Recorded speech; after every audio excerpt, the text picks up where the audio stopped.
جن کی شرف صحبت میں تم اٹھتے بیٹھتے ہو, جن کو تم دیکھ رہے ہو, اللہ تعالیٰ نے ان کی نفسیاتی جو رگ ہے اس پہ انگلی رکھی کہ دیکھو یہ جو تمہارے ساتھی ہیں نا, ان کو تم نے بچپن سے دیکھا, جوانی میں دیکھا, ادھیڑپن میں دیکھا, تم نے کبھی ان کو شاعری کرتے ہوئے نہیں دیکھا, کبھی ان کو پیسے کی لالچ میں جتوشی کرتے ہوئے نہیں دیکھا, کبھی ان کو جادوگری کرتے ہوئے نہیں دیکھا, کبھی ان کو تم نے بد اخلاقی کرتے ہوئے نہیں دیکھا, کبھی بددیانتی کرتے ہوئے نہیں دیکھا, بلکہ تم نے ان کو امین قرار دیا, تم نے ان کو سردار قرار دیا, تم نے ان کو صادق قرار دیا, تم نے ان کو سچا ترین فرد قرار دیا. یہ وہ تمہارے ساتھی ہے جن سے تم نے معاملات کیے, اور معاملات میں انہوں نے سوئی برابر بے ایمانی نہیں کی, جن کے ساتھ تم اٹھتے بیٹھتے ہو, جن کا کردار دیکھ رہے ہو, جن کا اخلاق دیکھ رہے ہو, جن کی فکر دیکھ رہے ہو, جن کی سمجھداری دیکھ رہے ہو, اور جن کی فیاضی دیکھ رہے ہو, کون سی صفت ہے جو تم سے مخفی ہے, چھپی ہوئی ہے؟ ساری صفات تمہارے سامنے کھلی ہوئی ہے. اب جب یہ اللہ کا کلام سنا رہے ہیں تو یہ جادوگر ہو گئے, اب یہ جب اللہ کا کلام سنا رہے ہیں تو یہ جوتوشی بن گئے, اب یہ جب اللہ کا کلام سنا رہے ہیں تو یہ مجنون بن گئے, خپتی بن گئے. یہ کیسے ہو سکتا ہے؟ ذرا عقل سے کام لو. مجنون جو کہا کرتے تھے آپ صلی اللہ علیہ وسلم کو, اس کے پیچھے جو ان کا سینس تھا وہ یہ تھا کہ آپ پہ ایک خبط سوار ہو گیا ہے, ایک ہی بات کرتے ہیں. حالانکہ یہ اگر دیکھا جائے تو ہر جینیس آدمی پر چسپا کیا گیا ہے یہ ٹائٹل, مجنون بیوقوف پاگل ہے, ایک ہی بات کرتا رہتا ہے. لیکن یہاں معاملہ تو اللہ کے رسول صلی اللہ علیہ وسلم کا, یہاں تو یہ بہت بڑی گستاخی. لہذا اللہ کے رسول صلی اللہ علیہ وسلم کے سلسلے میں ان کا یہ کہنا کہ بس صبح شام ایک ہی بات کرتے ہیں, ایک ہی خبط سوار ہو گیا, یہ خبطی قسم کے ہیں, نعوذ باللہ. اللہ تعالیٰ ارشاد فرماتا ہے تم دیکھ رہے ہو نا کتنی تمہاری رعایت کرتے ہیں, تمہارے ساتھ معاملہ فہمی ان کی دیکھو, تمہارے ساتھ ان کی اخلاقی طور پر برتری دیکھو, کون سی چیز ہے جو چھپی ہوئی ہے؟ یہ تمہارے درمیان رہ چکے ہیں, تم ان کو دیکھ چکے ہو. وما صاحبکم بمجنون, تمہارے یہ ساتھی ہرگز مجنون نہیں ہے, ہرگز خپتی نہیں ہے, بلکہ یہ اللہ کا کلام ہے جو سنا رہے ہیں. اب جب اللہ کے رسول صلی اللہ علیہ وسلم کی شخصیت ثابت شدہ ہے, کوئی شبہ نہیں آپ کے کردار میں, آپ کے معیار میں, آپ کی صداقت میں, آپ کی امانت میں, تو رہا مسئلہ حضرت جبرائیل وہ پہنچا بھی رہے ہیں یا کوئی جن ون بیچ میں آ رہا ہے, نعوذ باللہ, اس کی بھی تردید کر دی. وَلَقَدْ رَآهُ بِالْأُفُقِ الْمُبِينِ, یہ حضرت جبرائیل امین ہے جو اللہ کے رسول صلی اللہ علیہ وسلم تک کلام پہنچا رہے ہیں. اور حضرت جبرائیل امین آپ صلی اللہ علیہ وسلم 4 سال کے تھے جب ہی ظاہر ہو چکے تھے.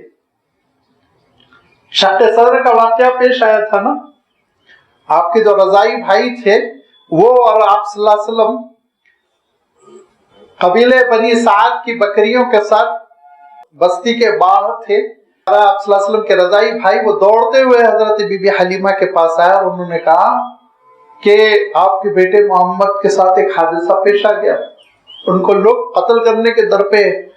وہ دوڑتی ہوئی گئی تو دیکھا اللہ کے رسول صلی اللہ علیہ وسلم کھڑے ہوئے ہیں اور چہرے کا رنگ تھوڑا سا تبدیل ہے, اور پھر اس کے بعد سے انہوں نے دیکھا کہ سینے پہ ایک لکیر ہے جسے ابھی جوڑا گیا ہے. اسی کے ساتھ پھر وہ آپ کی والدہ کے پاس آپ کو واپس لوٹا دیا. آپ صلی اللہ علیہ وسلم کو جب بی بی حلیمہ اپنے ساتھ لے گئی تو بڑی برکت ہو گئی. قحط کا زمانہ تھا لیکن اس قحط کے باوجود آپ کی بکریوں میں برکت ہو گئی, اونٹنیوں میں برکت ہو گئی, دودھ کی ریل پیل ہو گئی. تو جب 2 سال 2.5 سال کے ہوئے تو وہ حضرت آمنہ کے پاس ان کو لے کر آئیں, اور آنے کے بعد کہا کہ مکہ مکرمہ کا ذرا ابھی ماحول ٹھیک نہیں ہے, بخار وغیرہ چلا ہوا ہے, کچھ وائرل انفیکشن رہا ہوگا اس زمانے میں, لہذا میں چاہتی ہوں ابھی یہ بچہ کچھ اور دنوں میرے پاس رہے. تو حضرت آمنہ نے کہا کہ ٹھیک ہے, وہاں تمہاری آب و ہوا اچھی ہے, تم لے جا سکتی ہو. لہذا پھر وہ ساتھ لے آئی واپس, اور اللہ کے رسول صلی اللہ علیہ وسلم اپنے رضائی بھائی کے ساتھ بکریاں چرا رہے تھے. اسی موقع پہ حضرت جبرائیل امین تشریف لائے ایک سونے کی تشت تھی جس میں زمزم تھا. آپ صلی اللہ علیہ وسلم کا قلب اطہر نکالا گیا اور اس کے بعد اس زمزم میں اس کو دھو کر دوبارہ رکھا گیا. پھر آپ صلی اللہ علیہ وسلم کے سینے کو بند کر کر حضرت جبرائیل واپس چلے گئے. یہ واقعہ 4 سال کی عمر میں پیش آیا. جب یہ واقعہ پیش آیا تو پھر بی بی حلیمہ ذرا گھبرا گئی اور آپ صلی اللہ علیہ وسلم کو لے کر مکہ مکرمہ آئی اور حضرت آمنہ سے کہنے لگی اب آپ کا بیٹا ٹھیک ٹھاک ہو گیا, چلنے پھرنے کے قابل ہو گیا, اب آپ رکھ لیجئے. تو حضرت آمنہ نے کہا کہ تم حریص تھی اپنے گھر پہ رکھنے میں, واپس لائی ہو تو ضرور کوئی ماجرا ہے. کہا نہیں ایسی کوئی بات نہیں ہے, بس میں چاہتی ہوں ماں کے حوالے ہو جائے. کہا دیکھو یاد رکھو اس بچے کو کچھ نہیں ہونے والا ہے, اس بچے کو کچھ نہیں ہونے والا ہے, کیونکہ ولادت سے پہلے ایک نور مجھے نظر آیا تھا جو زمین سے آسمان تک چمک رہا تھا, اور مجھے یہ خوشخبری دی گئی تھی کہ بچہ ساری قوموں کا سردار بننے والا ہے, اس بچے کو کچھ نہیں ہونے والا ہے, لیکن ٹھیک ہے اب میں رکھوں گی اپنے پاس, تم چلے جاؤ. پھر آپ جانتے ہیں کہ 6 سال کی عمر میں حضرت آمنہ کی بھی وفات ہو گئی. میں عرض یہ کر رہا تھا کہ حضرت جبرائیل امین سے پہلی ملاقات تو 4 سال کی عمر ہی میں ہو گئی, اور پھر دوسری ملاقات غار حرا میں ہوئی جب وہ اقرا والا واقعہ پیش آیا, اقرا بسم ربک الذی خلق, پہلی وہی جو 5 آیتیں نازل ہوئی. لیکن یہ شکل حضرت جبرائیل کی اپنی اصلی نہیں تھی, انسانی شکل تھی, انسانی لباس میں وہ ظاہر ہوئے تھے. یہاں تک کہ اللہ کے رسول صلی اللہ علیہ وسلم اس پہلی وحی کے بعد بے چین رہے, اور ایک ایام الفترہ کہتے ہیں, ایک مدت, ایک پیریڈ ایسا گزرا جس میں کوئی وحی نہیں آئی. آپ صلی اللہ علیہ وسلم بے چینی محسوس کرتے رہے, قریب 6 مہینے تک کوئی وحی نہیں آئی, اور 6 مہینے کے بعد اچانک اللہ کے رسول صلی اللہ علیہ وسلم دیکھتے ہیں کہ مکہ مکرمہ سے بطحا کی وادی کی طرف جدھر میدان عرفات ہے, اس میدان میں دیکھتے ہیں کہ ایک حلقہ ہے جو آسمان پہ نظر آ رہا ہے, اور دھیرے دیکھ رہے آپ صلی اللہ علیہ وسلم نے دیکھا کہ وہ بڑھتا چلا گیا, وہ بڑھتا چلا گیا, اور یہاں تک کہ وَلَقَدْ رَآهُ بِالْأُفُقِ الْمُبِينِ, افق پہ پوری طرح حضرت جبرائیل چھا گئے, اپنی اصلی شکل میں تھے. حضرت جبرائیل امین کی جو اصلی شکل ہے اس شکل میں حضرت جبرائیل امین ظاہر ہوئے, اور افق پر پوری طرح سامنے جو آسمان ہوتا ہے اس پہ پوری طرح حضرت جبرائیل امین چھائے ہوئے تھے. اور اس وقت تعارف کرایا گیا کہ یہ وہ جبرائیل امین ہے جو آج سے آپ کے اوپر وحی لایا کریں گے. آپ ان کی اصلی شکل میں مشاہدہ کر لیجئے تاکہ آپ کو اطمینان رہے کہ وحی آنے میں کوئی ڈسٹرب نہیں ہو رہا ہے, کوئی کمی نہیں رہ رہی ہے, کوئی خلل نہیں ہو رہا ہے, کوئی مداخلت نہیں ہو رہی ہے, ملاوٹ نہیں ہو رہی ہے. آپ کے دل کو اطمینان ہو جائے. بحیثیت رسول یہ اطمینان کی ضرورت تھی, لہذا یہ پہلی مرتبہ اصلی شکل میں حضرت جبرائیل امین کو دیکھا, اور دوسری مرتبہ اصلی شکل میں وَلَقَدْ رَآهُ نَزْلَةً أُخْرَىٰ, معراج کے موقع پہ دیکھا. 2 مرتبہ حضرت جبرائیل امین کو اصلی شکل میں دیکھا. انسانی شکل میں تو بار بار آتے تھے, اور کبھی کبھی ایسی مخفی شکل میں آتے تھے کہ صرف اللہ کے رسول صلی اللہ علیہ وسلم مشاہدہ فرماتے, ساتھیوں کو نظر نہ آتا. یہاں تک کہ ام المومنین حضرت خدیجہ الکبریٰ رضی اللہ تعالیٰ عنہ کے سلسلے میں روایت ہے کہ جبرائیل امین آئے اور وحی نازل ہوئی آپ صلی اللہ علیہ وسلم پر, لیکن آپ نے مشاہدہ نہیں کیا. حضرت خدیجہ الکبریٰ رضی اللہ تعالیٰ عنہ نے, یہاں تک کہ اللہ کے رسول نے کہا بی بی یہ جبرائیل ہے جو آپ کو سلام کہہ رہے ہیں, تب پتا چلا کہ حضرت جبرائیل آئے ہوئے ہیں. تو کبھی کبھی بالکل مخفی شکل صرف اللہ کے رسول صلی اللہ علیہ وسلم مشاہدہ فرماتے, کبھی کبھی انسانی شکل میں حضرت دحیہ کلبی رضی اللہ تعالیٰ عنہ کی شکل میں بھی آئے. اور حدیث الاحسان جو مشہور حدیث ہے اس میں بالکل اجنبی, سفید صاف کپڑے, میل کا کوئی اثر نہیں, سفر کا کوئی اثر نہیں, لیکن مکے والے اور مدینے والے پہچانتے بھی نہیں, نیا چہرہ, وہ شکل میں آئے, عربی کی شکل میں. اور پھر وہ سوالات ہوئے جو حدیث جبرائیل میں تفصیل کے ساتھ ہیں, مل ایمان و مل اسلام وغیرہ.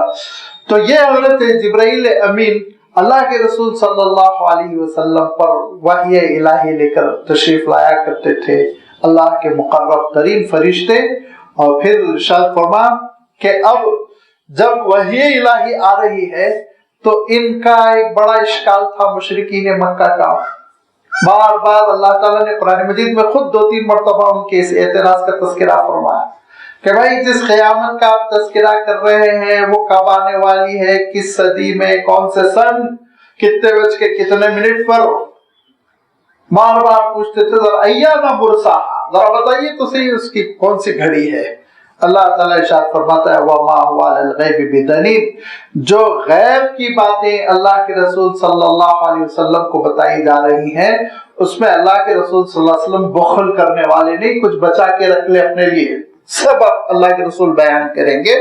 تم کو مطمئن رہنا چاہیے, جتنا بتانا ضروری ہے اتنا ضرور تم کو بتایا جائے گا, جو نہیں بتانا ہے تم سر پڑھ لو, نہیں بتایا جائے گا. وَمَا هُوَ عَلَى الْغَيْبِ بِضَنِينٍ, غیب کے سلسلے میں اللہ کے رسول صلی اللہ علیہ وسلم اپنے لیے کچھ اٹھا کے رکھنے والے بخیل نہیں ہے. ذنین کا ترجمہ بخیل سے کیا جاتا ہے جس کے معنی ہوتے ہیں کہ کنجوسی کرنا, اپنے لیے اٹھا کے رکھ لینا, دوسروں کو محروم کر دینا. کہا ایسی کوئی بات نہیں یہاں پر, یہاں جو امور دین ضروری ہے وہ سب پہنچائے جائیں گے. ہاں بعض حقیقتیں جو اللہ کے رسول صلی اللہ علیہ وسلم کی ذات تک مخصوص رہنی چاہیے وہ مخصوص رہیں گی, لیکن جن حقیقتوں کا جاننا انسان کے لیے ضروری ہے وہ اللہ کے رسول بتا کر رہیں گے. تم جو پوچھتے ہو نا قیامت کی گھڑی کب آئے گی کیا ہے, وہ تمہارے حق میں نہیں ہے, وہ نہیں بتایا جائے گا, اس کی اطلاع تم کو نہیں دی جائے گی. بس تم کو علامت قیامت بتائی جا رہی ہے اور یہ بتایا جا رہا ہے کہ اس عارضی دنیاوی زندگی کے بعد بھی ایک اخروی زندگی ہے. اس حقیقت کو سمجھو, اس کے لیے تم تیاری کرو. اور وہ جو کہتے ہو یہ کاہن ہے, اور کاہن کیا کرتا ہے, کاہن کا مسئلہ یہ ہوتا ہے جس کو ہم لوگ عام طور پر اردو اصطلاح میں جتوشی کہتے ہیں. وہ دراصل جھوٹ کا آفس چلاتا ہے, جھوٹ کا دفتر چلاتا ہے. دنیا کا سب سے بڑا جھوٹا کاہن ہوتا ہے, یاد رکھیے. اور یہ کاہن دراصل پہلے تو لوگ سمجھتے تھے کچھ ستاروں سے احوال معلوم کر کے بولتے ہیں, لیکن اب جب سائنس ترقی کر گئی تو معلوم ہوا ستارے تو کچھ ہے ہی نہیں. ستارے کیا ہیں؟ ستارے ہیں الخنس الجوار الکنس, غروب ہونے والے, غائب ہو جانے والے, ظاہر ہو جانے والے, اپنے آربٹ پہ چلنے والے بے جان مخلوق ہے. ان کے اندر تو کوئی جان ہی نہیں ہے, ان کے اندر کوئی جان نہیں ہے. ستاروں سے کسی قسم کا کوئی حال معلوم نہیں ہو سکتا. زائچہ کھینچنا, ستارہ کس مدار میں ہے اور اس مدار کے مطابق یہ ہونے والا ہے, بلنیلا دنیا کا سب سے بڑا جھوٹا. جب پچھلے صدر جمہوریہ جو گزرے ہیں, جو ہونا چاہیے تھا ابوالکلام لیکن عبد الکلام جن کو کہتے ہیں, ان کو یہ طے کیا گیا کہ پریسیڈنٹ بنایا جائے, اعلان ہو گیا حکومت کی جانب سے. اور یہ بالکل ریکارڈڈ ہے, یاد رکھیے, سنی سنائی بات نہیں ہے. یہ تو باضابطہ صحافت میں آ چکی تھی, اخباروں میں خبر شائع ہوئی تھی کہ ان سے فون پر سرکاری نمائندوں نے پوچھا کہ شبھ گھڑی کون سی ہے, مہورت نکال کے آپ بتائیے, آپ کو حلف دلانا ہے. تو انہوں نے کہا کہ میں ستاروں پر بلیو ہی نہیں کرتا ہوں, ستاروں پہ بلیو کرنا تو بے وقوفی ہے. انہوں نے کہا کہ جس ستارے کو دیکھ کے تم بتاتے ہو یہ شبھ گھڑی ہے, یہ ستارہ اقبال میں ہے اور تمہارا اقبال بلند ہوگا, وہ 1,00,000 سال پہلے تھا, ابھی تو کہیں پیچھے پڑا ہوا ہے.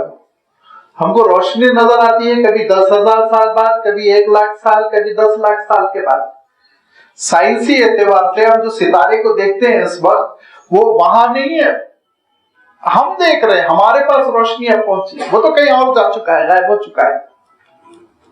کسی ستارے کی روشنی 10,000 سال بعد ہم تک پہنچتی ہے, کسی ستارے کی روشنی 20,000 سال, کسی کی 1,00,000 سال بعد پہنچتی ہے. سوچیے آپ, تو یہ بہت دور ہے, بے جان مخلوق ہے. اور جیسے یہ دھرتی ہے, دنیا ہے, زمین ہے, ویسے ہی ہے, بہت بڑے بڑے ہیں, اس پہ کوئی شک نہیں.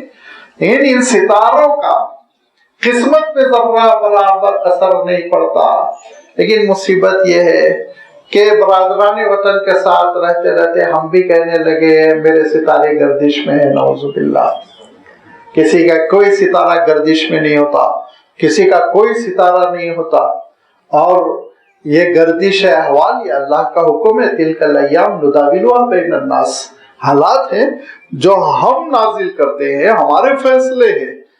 اللہ کے رسول صلی اللہ علیہ وسلم نے فجر کی نماز ادا کی اور ایسی صبح تھی کہ گزشتہ رات بارش ہو چکی تھی، اور نماز کے ساتھ ہی آپ نے مصلیوں کی جانب اپنا رخ فرمایا اور کہا کچھ لوگوں نے رات کفر پہ کی، کچھ لوگوں نے رات ایمان پر کی۔ صحابہ چھبے میں پڑ گئے، یہ کیا ہوا؟ تو آپ صلی اللہ علیہ وسلم نے فرمایا جنہوں نے کہا مطرنا بنوء کذا و کذا، جس نے کہا ستاروں کی وجہ سے رات میں بارش ہوئی، اس نے رات کفر پر کی، اور جس نے کہا اللہ کے حکم سے بارش ہوئی وہ توحید رات کیا، ایمان پر رات کیا۔ ستاروں کی کوئی حیثیت ہی نہیں ہے۔ اور یہ ستاروں سے حالات معلوم کر کر یہ جوتوشی چاہتے ہیں کہ اپنی دکان چمکائیں، یہ ان کی دکان جو ہے جھوٹ کی بنیاد پر چمکتی ہے۔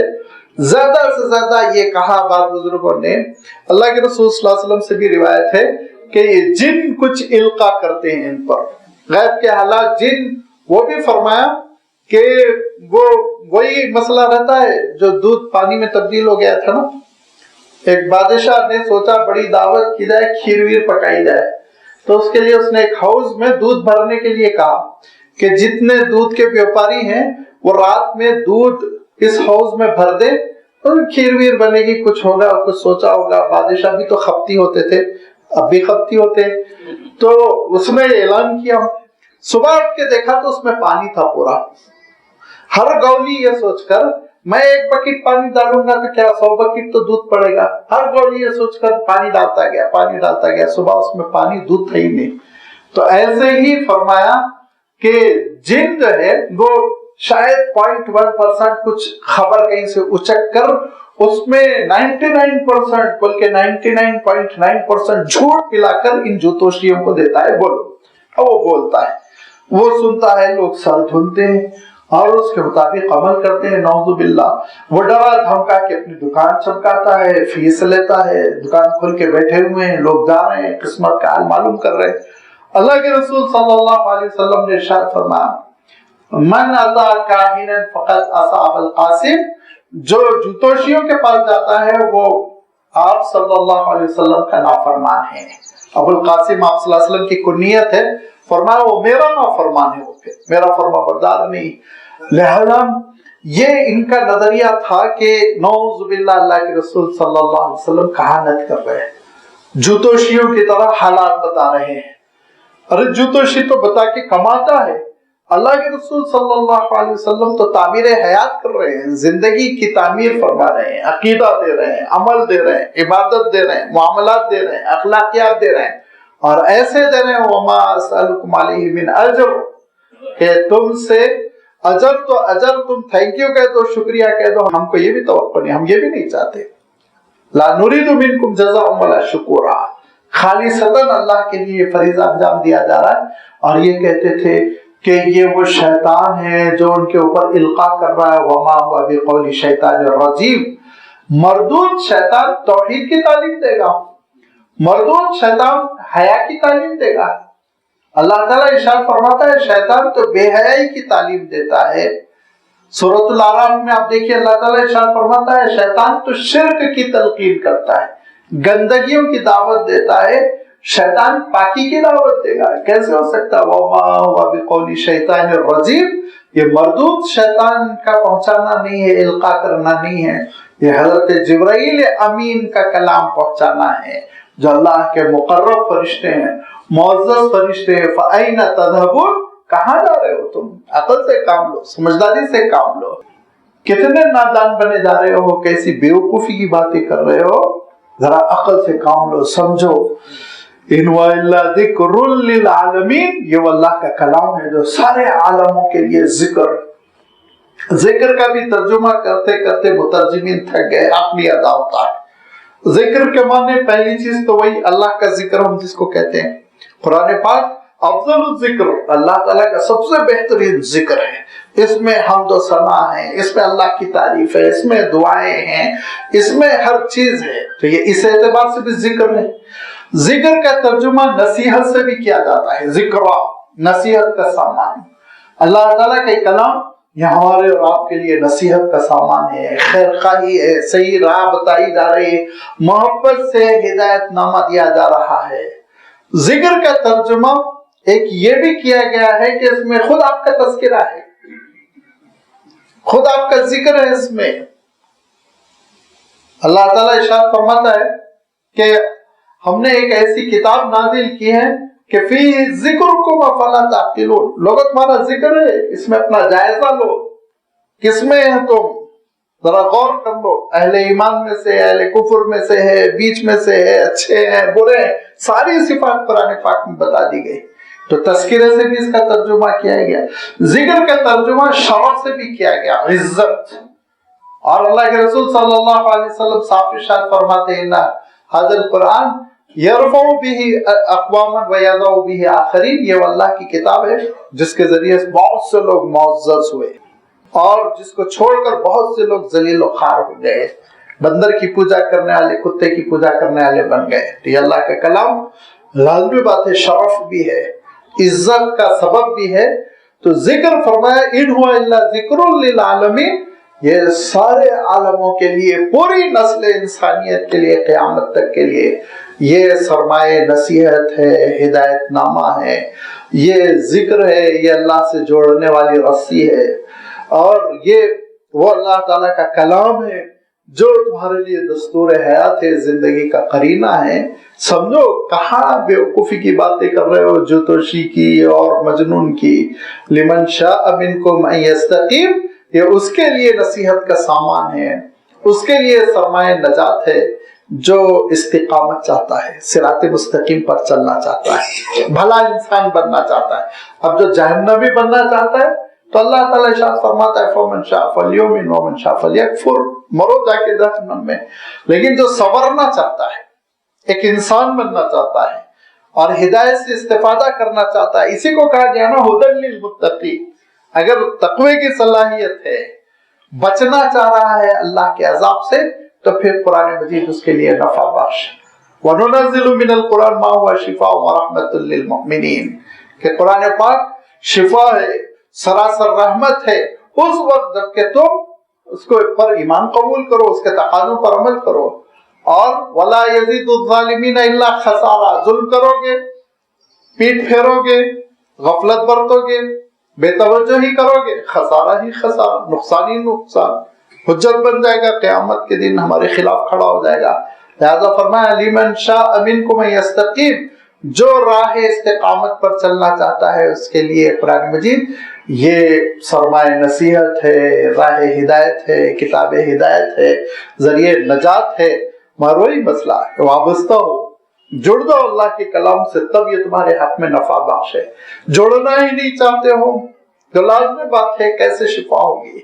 بہترین سے بہترین پرسکرپشن دوا کا نسخہ ڈاکٹر صاحب لکھ کے دے دیں، لیکن وہ کھانا ہی نہیں چاہتا، دوا استعمال ہی نہیں کرنا چاہتا، تو وہ نسخے کی برکت ہو جائے گی، مریض ٹھیک ہو جائے گا؟ ناممکن ہے، اس پہ عمل کرنا ہوگا، جو ڈوز جس وقت جتنا دیا گیا وہ سب لینا ہوگا، نصیحتوں پر عمل کرنا ہوگا۔ یہ اللہ تعالیٰ کا کلام ہے جس سے جڑنا شرط ہے، جوڑنا شرط ہے، اور جوڑنے میں سب سے پہلی یاد رکھیے سیڑھی ہے اس کی تلاوت، اس کی تلاوت سیکھنا، اس کی تلاوت کرنا۔ تلاوت یہ اگر پہلی سیڑھی نہیں ہے تو دوسری سیڑھی کہاں سے آئے گی؟ فہم کی۔ دوسری سیڑھی کہاں سے آئے گی؟ تدبر کی۔ اور پہلا اسٹیپ آپ پار نہیں کر رہے ہیں تو تیسرے اسٹیپ پہ آپ کیسے پہنچ جائیں گے؟ عمل۔ لازمی بات ہے کہ اللہ تعالیٰ کی کتاب سے جڑنے کی جو پہلی اللہ تعالیٰ نے شرط رکھی، ایک جگہ ارشاد فرمایا ان الذین یتلون کتاب اللہ واقاموا الصلاۃ وانفقوا مما رزقناہم سرا وعلانیہ یرجون تجارۃ لن تبور، جو اللہ کی کتاب کی تلاوت کرتے ہیں، پھر فرمایا نماز قائم کرتے ہیں۔ اس آیت میں نماز کو مؤخر کیا گیا، تلاوت کو مقدم کر دیا گیا۔ کیوں؟ بغیر تلاوت کے نماز ہے؟ بغیر تلاوت کے نماز ہے نہیں ہے نا، تو تلاوت سیکھو گے تو نماز پڑھ سکو گے، نمبر ایک۔ نمبر دو، یہ قرآن مجید نہ ہوتا تو نماز قائم کرنے کا سلیقہ ملتا،